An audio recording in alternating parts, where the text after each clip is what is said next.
ဒီကုန်းလေးတို့အခုသွားလှူရမယ်နေရာလေးရတော့ပေါ့နော်အမရပူရမျိုးအိုးတော်တိုက်နယ်ကြီးသွန်းရက်တောင်တမန်အင်းမေစေတန်းလို့လည်းခေါ်ပါတယ်အင်ဂျီ83စုအတွက်ကျမတို့အဖွဲ့ဟာသွားရောက်ပြီးတော့လှူဒန်းမှာဖြစ်ပါတယ်ရှင်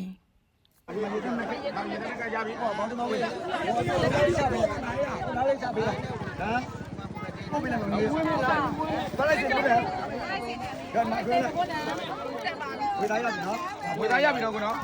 ဝေသားရပြီနော်မိတ်တယ်မကန်နေရဘူးဝေသားကချတယ်ရဲကပေးမိုင်းသားပေးမယ်နော်ပိတ်ပြီးရော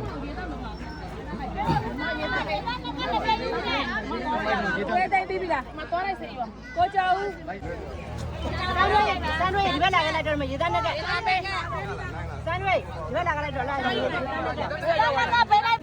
ချင်းအောင်ခေမဲလေးစေရေတန်စပ်ပြပေးပါရလိုက်တဲ့ဘုရားစပ်ပြကောင်းပြီ